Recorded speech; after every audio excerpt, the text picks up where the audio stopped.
I'm so glad you're here. Allow me to introduce myself. I am Lord Blood-Rah.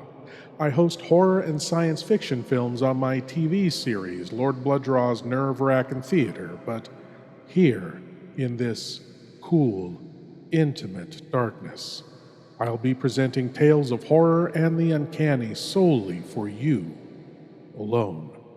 In this auditorium within your mind, you will coalesce the settings and the players from the ether of your imagination.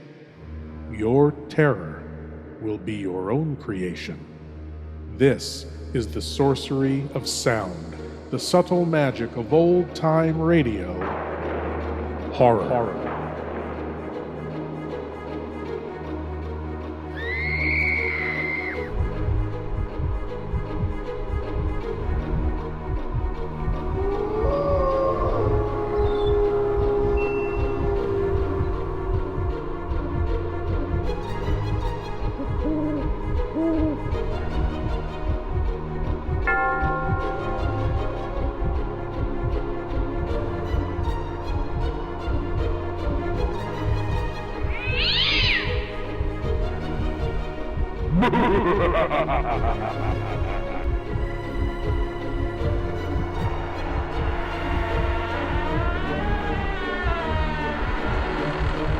Please leave your eyes at the door. You will not need them. This is Lord Blood-Rah's nerve-wracking Auditorium.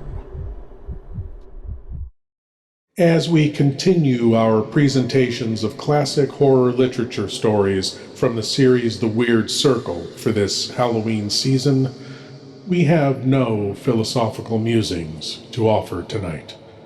No insights into the dark caverns of the human psyche. Just a chilling tale of heinous murder and ghostly mystery. From the mind of Ambrose Bierce comes the tale, The Middle Toe of the Right Foot.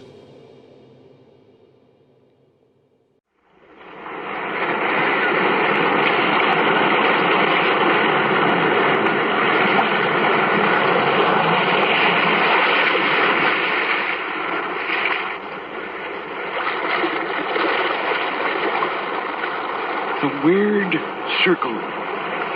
In this cave by the restless sea, we are met to call from out of the past stories, strange and weird. Bellkeeper, toll the bell, so that all may know we are gathered again in the Weird Circle.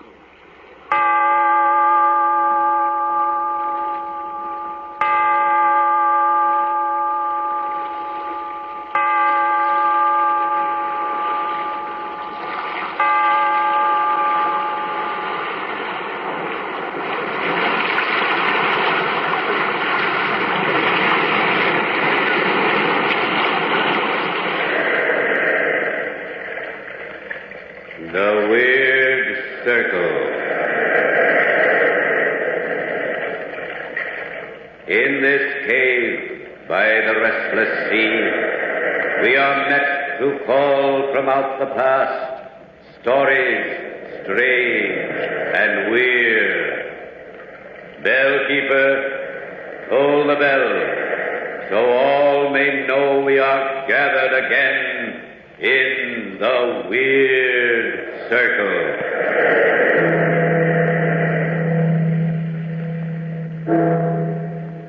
Once again, it's Weird Circle time at the Ogden's Playhouse.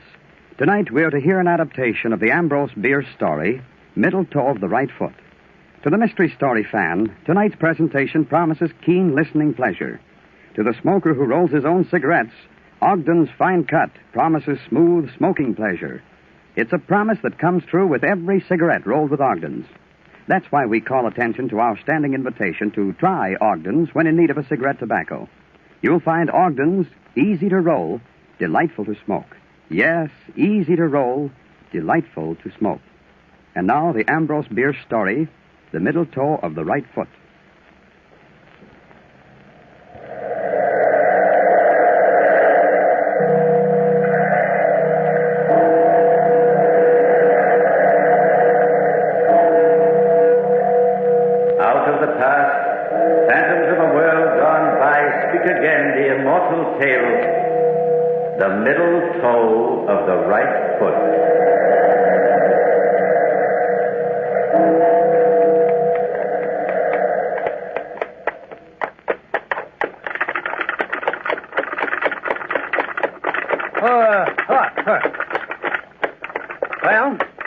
There it is.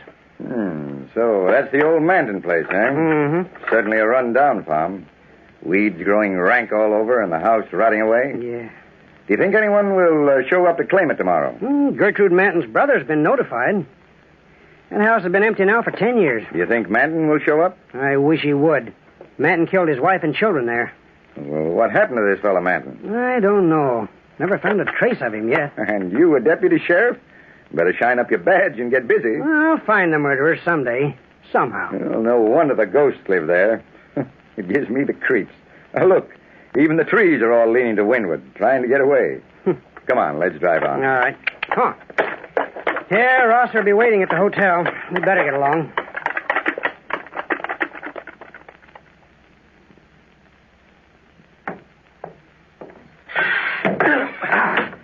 Why don't you look where you're going? Why, I'm sorry. I was only... Get out of my way. Some people are the clumsiest. Clerk. Good day, sir. I want a room. Yes, sir. Gladly. Will you sign the register? Front! You will have room 212, Mr. Grossmith. Oh, Mr. Grossmith, I think we've met, sir. What? Bumping acquaintance in the screen door just now. Well, Allow me to introduce myself. Ross, sir, editor of the Marshall Advocate. Glad to welcome you to our city. Are you here on business? if I am, it's my own business. My mistake, stranger. What a horned toad. Well, sir, here we are. Hello, King. Oh, you must be Mr. Sanchez. Yes, sir. How do you do, sir? Welcome to Marshall. It's good of you to meet us here, Mr. Rosser. We county politicians, like the deputy here and myself, can't get along without you great men of the press. Oh, shucks. Come on over here and sit down. That's right. Now, you want to talk about the Manton house first or the coroner? Oh, wait a minute. First, let's order something long and cold, huh? The Manton place will take care of itself. It's a good idea. That was a hot drive. Well, now, about this candidate for coroner, Rosser. I can't see, King, why a man can't be a good coroner just because he's got a cast in his eye. Well, you know, Rosser, I have a theory that any physical defect goes with some mental or moral defect. Just can't help myself. I hate and always hated any kind of deformity in a man or in a woman. I infer, then, Mr. King, that a lady lacking the advantage of a nose would find it a hard struggle to become Mrs. Thomas King. Well, put it that way if you want, but seriously, I once nearly married a most charming girl who... Well, I was a kid lawyer studying at Harriston. Each time I came home here, I rushed over to the Brewers. I think I was really in love with Gertrude Brewer. She was lovely. Then, one summer afternoon, we were in the orchard. Her young brother was helping us gather fruit. Oh, Tom, it's such fun to have you home, even if for only these short visits. How's everything? Oh, just fine and dandy. Oh, I have so much to tell you. They made me deputy sheriff. Oh, how wonderful. Yeah. Can't I see you alone this evening? Let's walk down to the river. Oh, I'd love to, Tom. Yes. What is it, Ned? Here comes Manton. He's tying up his team down by the gate. Oh, Gertrude, I can't stand that man. Why do you let him come here? Why, he's very amusing, Tom, and very nice. He's very prosperous. But I agree with Tom, sis. He's a queer duck. Got queer ways. Well, Ned, what do you mean? Well, I went after Partridge with him, and he uses the craziest contraption. Yeah? How's that? He's taken a long, straight branch, stripped it, and on the end he's fastened a loop of wire that's sharp as a razor blade. A razor blade? Yeah. He sneaks up on a bird, then gets the loop over its head, and gives a quick jerk. And presto, bird's dead. Throat cut. Oh, Ned. Why does he do that? Well, there's no shot to scare other birds. Well, that's true, and a good idea if you want slaughter instead of sport. And when he's doing it, Tom, his eyes look so queer. Oh, Ned, here he comes. But I'll see you alone tonight, won't I, Gertrude, dear? Yes, Tom, of course. Afternoon, Miss Gertrude. Hello, Mr. Manton.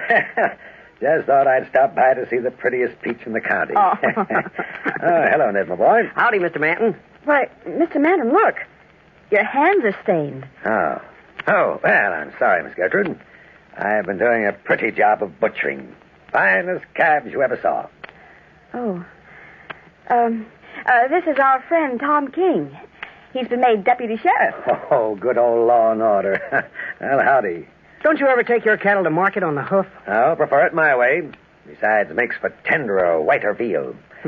Well, young woman, you look mighty near perfect today. Mighty near? I think Gertrude looks perfect always. Well said, young sheriff. I guess by and large that everyone will agree that Miss Brewer here is an absolutely perfect specimen. No flaws, no faults. Now stop it, both of you. Well, as her brother, I'll say she's easy on the eyes. But a perfect specimen? Ha. No, she isn't. Now, Ned, behave. Ned, what are you talking about? Yeah, you tell him, sis. Oh, the boy's crazy. What's he driving at? Well, it's all so silly. I don't know why Ned mentioned it, but the fact is, if you must know, I have only 4 toes on my right foot. No middle toe. What? Cut off by accident? No, I was born that way. Oh, a branded filly, eh? Well, you'll never stray from your owner, will you? Gertrude, I never knew that. Why, it's of no importance, Tom. I never think of it. It's cool here under the trees. Mind if I sit on the bench? Oh, not at all, Mr. Manton. Here, I'll make room. Take my chair, Manton. I'll be running along. Oh, Tom, already? Yes, I've got some business in town. Important, really. You'll excuse me, Gertrude? So long, Ned. Forgetting me, eh? No. Goodbye, Mr. Manton. Oh, see you tonight, Tom. Goodbye for a little while. Well, gentlemen, I didn't go back that night, and that goodbye was not for a little while, but for a long time. Do you mean a defect in the young woman's foot made such a difference to you, King? Yes. It's a curious obsession on my part, but I know that if I'd married that girl, I should have been miserable, and would have made her so. And if the girl cared for you... She couldn't have cared too much for King, for she soon married a gentleman with more normal views. You mean Manton? I get it. That horrible house we passed today. But you said Manton killed his wife. Yes, he did. Hey, wait a minute. Well, who's that coming out of the door? It's familiar looking. Oh, but it couldn't be. His name's, Grossmith. Grossmith, huh? Yeah. A cheerful bounder if I ever met one. Nearly knocked me down when he arrived this afternoon. Bit my ear off when I tried to speak to him. Well, no interview? No interview. What a nerve. He's sitting down right near us. Well, I'm interested in this story of King's. Tell me more about the Manton case, King. Your friend seems to be choking. Let him choke. Go on, King. Well, there's not much more to tell. I spent several years in the county seat before I came back here. The next time I saw Gertrude Manton was one day 10 years ago. I was in my office when I heard a knock on the door. Come in. Tom, it's I, Gertrude Brewer. Gertrude Manton. Gertrude! Oh, it's good to see you again. Why, you look... Don't try to be polite. I look old and tired and scared. And I am. Well, what is it? Here, sit down and tell me. Tell me how I can help you. Will you help? Ned's away and I'm in such trouble. Well, I've heard gossip that things aren't going so well at the farm. They're not. It's awful. There are no more cattle. No more cattle? Well, in heaven's name, why? My husband's killed them all. He cuts their throats. Oh. It's just sort of a passion with him. There were no more calves, so he killed our bull. Then he started on the cows. Oh, lovely, gentle cows. Every so often, my husband's eyes get a strange, glassy look in them. He whets his slaughtering knife and sort of fingers it with an awful smile on his lips. Tommy's crazy. He ought to be put away, but what must I do? Oh, now, Gertrude, dear, of course I'll help you. Take it easy. Now, don't cry.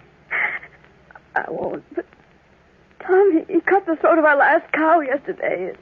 I'm so frightened. It's having a terrible effect on the children. Now, see here. Everything will come out all right. Please stop crying. I'm going to get Dr. Carter, and we'll drive out first thing in the morning. You will? Yes. Oh, that's wonderful. I won't be afraid anymore. Thank you, Tom. We'll see you tomorrow morning, then. Goodbye.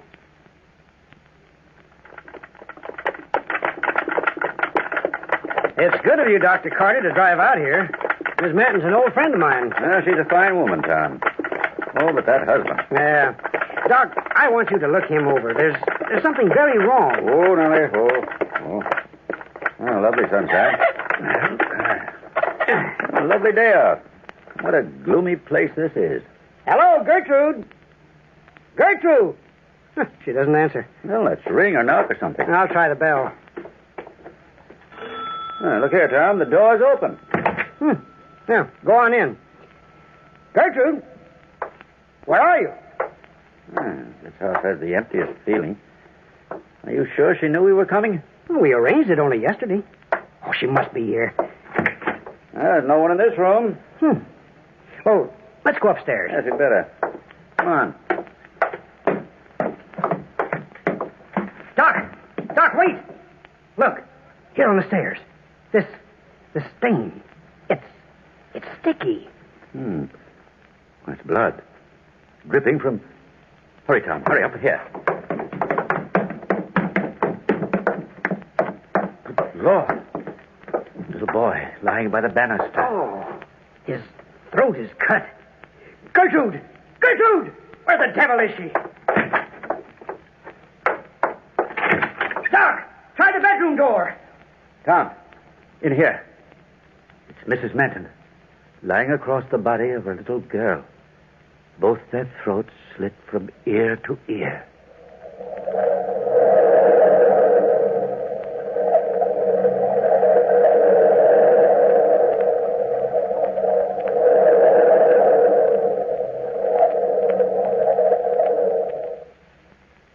As tonight's Weird Circle tale unfolds, many of you will note a familiar ring to the style of plot structure used by the master storyteller Ambrose Bierce, the incisive, racy style of the modern writer.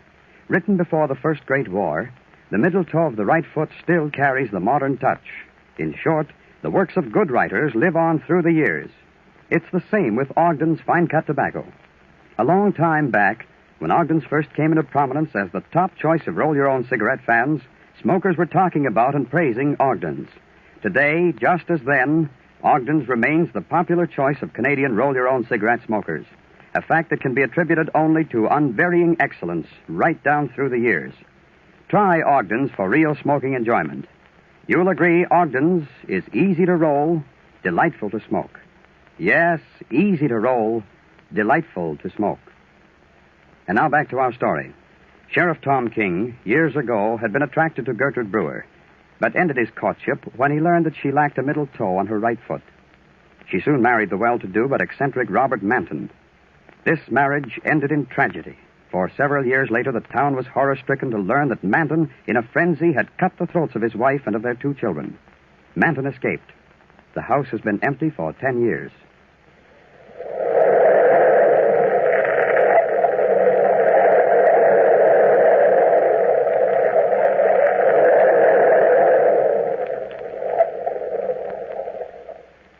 Well, that's the story of the Manton murders.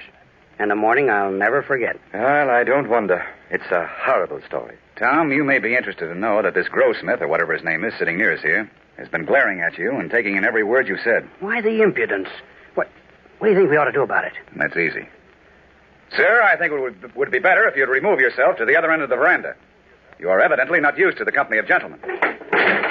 I'll not be spoken to that way. Why, you ill-bred lout. You've listened to every word we've been saying. Now, easy, Rosser. You're a bit hasty and unjust.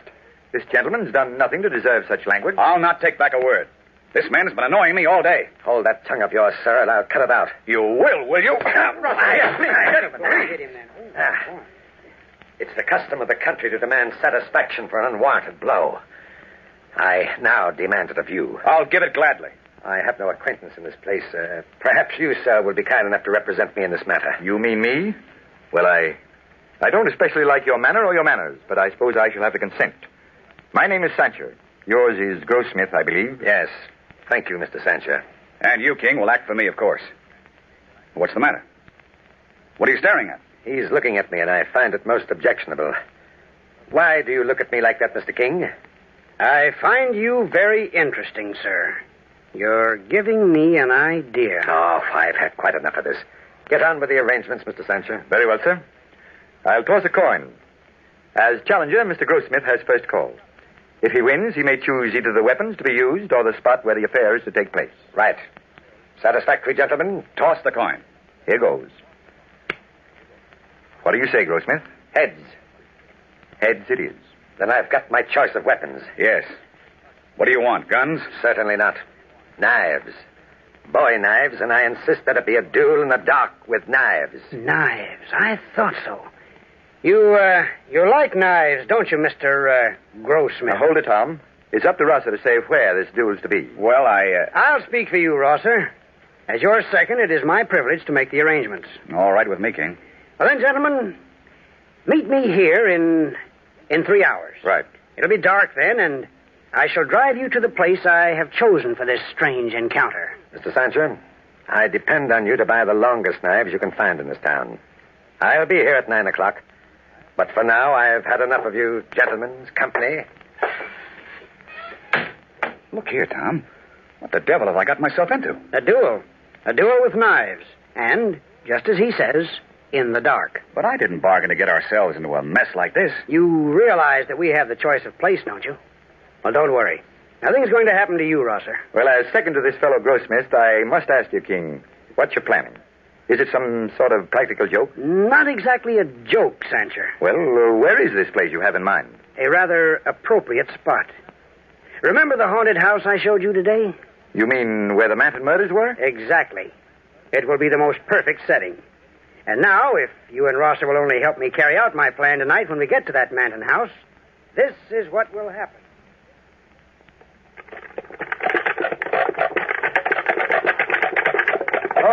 Go up. All right, here we are. Come on. Get out, Grossmith. This is the place. What are you waiting for? By heaven, this is a trick. Well, of course, Mr. Grossmith, if you're afraid of spooks, why... I'm afraid of nothing. I'm coming.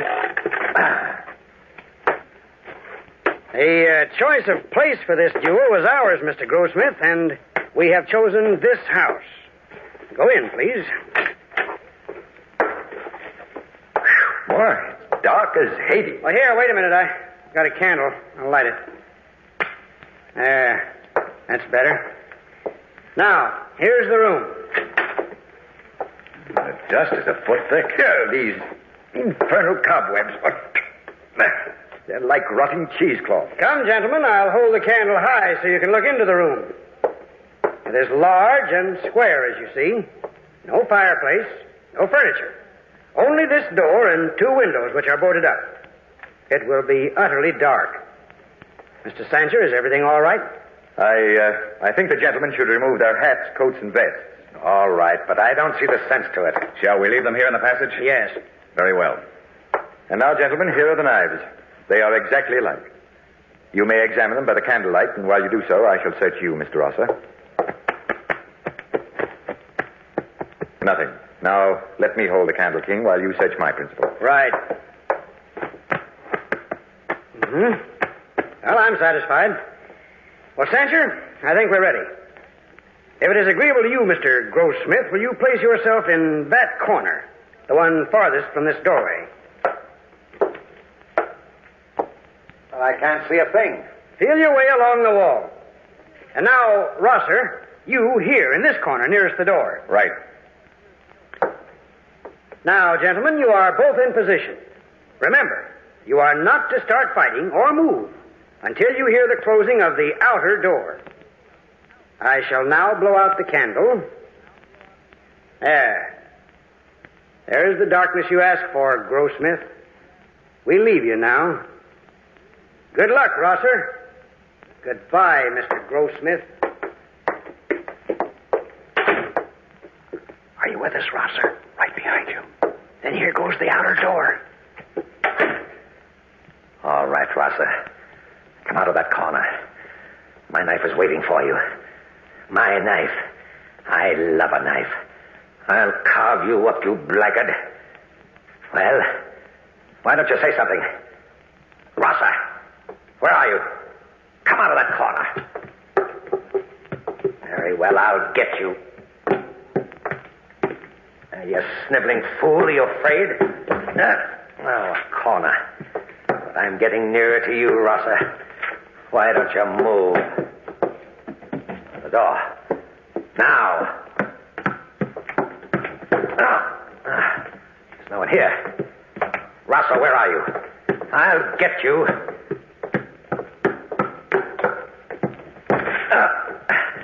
Rosser, speak. And I can't hear a thing. No footsteps. He's not in here. By heaven, I've been tricked.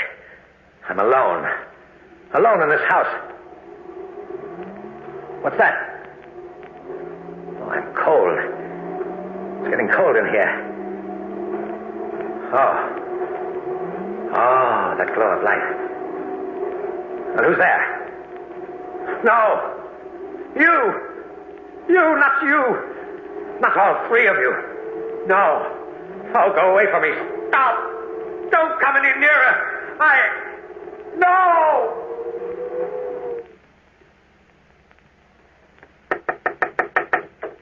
Come in. What's the big idea of sending for me so early in the morning? Oh, hello, Sancho. Hello. Did he get you here, too? Yes, he did. Well, Tom, what is it you want? Boys, that hoax we framed up last night doesn't look so good this morning. How do you mean? It's got me in a spot. You see, there's something about that fellow Grossmith I didn't tell you in Sancher. I drove right back to the house after I left you boys last night, and though I called and yelled at him, there wasn't a sound. He wasn't there. And he didn't come back to the hotel. Well, what do you care? I never want to see the fellow again. But I've got to find him. Well, I never should have let him get away. just what do you mean by that, Tom? Well, I mean just this. When Grossmith challenged you, I thought I recognized him. Yeah, that fellow isn't Grossmith at all. Huh? He really is... Hello, Tom. I guess I'm early. Ned Brewer. Well, I didn't expect you here this early. Well, I got tired waiting for you and the county commissioner. I'm glad to see you again, Ned. You know Sam Rosser, the advocate? Of course. How do you do? Welcome back, Ned. And this is the commissioner, Mr. Sancher. Glad to meet you, sir. How do you do? I'm Gertrude Manton's brother. I guess so. Well, Mr. Brewer, the county will be glad to give over the custody of the farm, and since you're here, we might as well drive right out there and get the business over with. What do you say, Tom? Sure. I'd like it mighty well if Rosser here came along as a witness. Well, why not? Of course. Make a good feature story for my paper. But I bet it'll bring back powerful, unpleasant memories to you, Brewer, to see that Manton place again. I wish I didn't have to come out here. This place drives me crazy. Such ghastly recollections. I can't ever forget that day. No, nor can I, Ned. It was stark horror. Unbelievable. Poor Gertrude. What happens now, Mr. Sancher? Well, we wait here till noon. It's nearly that now. Good. And then, if no other claimant puts in an appearance, the state law says I hand the custody of the place over to you as the rightful heir. I don't know what I'll do with the place. I certainly never want to see it again. Well, let's go inside. The door's unlocked. Well, there's nothing here for anyone to take anyway. Gloomy, isn't it? What a ghostly effect, that light filtering down from the upstairs windows. I remember this room to the right here. I thought so. It's empty. Wait. Come here, quick. Huh? What is it? What's in that far corner? I think it's a man. It must be Grossmith. Hey, you! Hey, Tom, wait. This man's dead. Stone dead. Why, he can't be. Rosser, kick out some of those boards so we can get some light in here. Right. I'll help you, Russell. All right. There. He's been dead for some time. He's rigid. There's his knife on the floor. But there's no blood on it. Look at his hands. Palms out and those claw-like fingers shielding his face. There's not a mark on him. See if you can help me lower his arms. Certainly. There. Look at those wild, staring eyes and that half-open mouth. Can you figure out why he died, Tom? This man died of sheer terror. Don't you agree, Ned? What? Why, Ned, what's the matter? By heaven, Tom. It's Manton. Look, you saw him once at our place, didn't you? Yes, but he wore a beard then and long hair. But you're right. This is Manton. Manton? Grossmith was Manton? Tom, Brewer, do you see what I think I see in the thick dust? Where? What? There on the floor. Leading from the door straight across the room to within a yard of Manton's body. Footprints. Bare feet. 3 parallel lines of them. This is awful. A woman's footprints in the center, and on either side, the marks of children's feet. Look at that. This nearest print of the woman's foot. The middle toe is missing. The middle toe of the right foot. Gertrude. My sister Gertrude.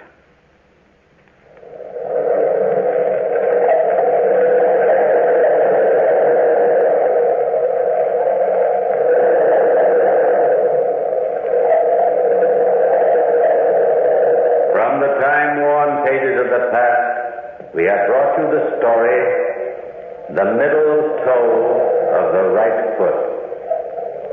Bellkeeper, pull the bell.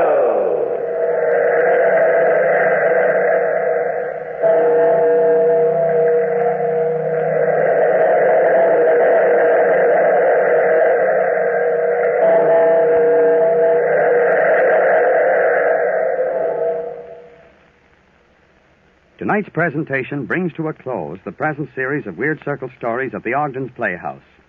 For the past 39 weeks, we've brought you the great mystery classics by the world's master storytellers with the thought that in the entertainment offered you would find enjoyment.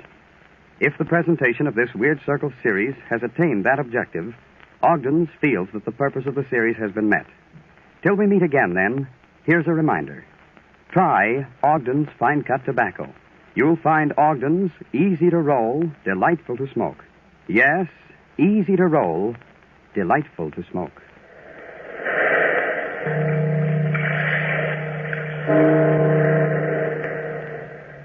If you smoke a pipe, try Ogden's Cut Plug. It's a smooth, mellow pipe tobacco.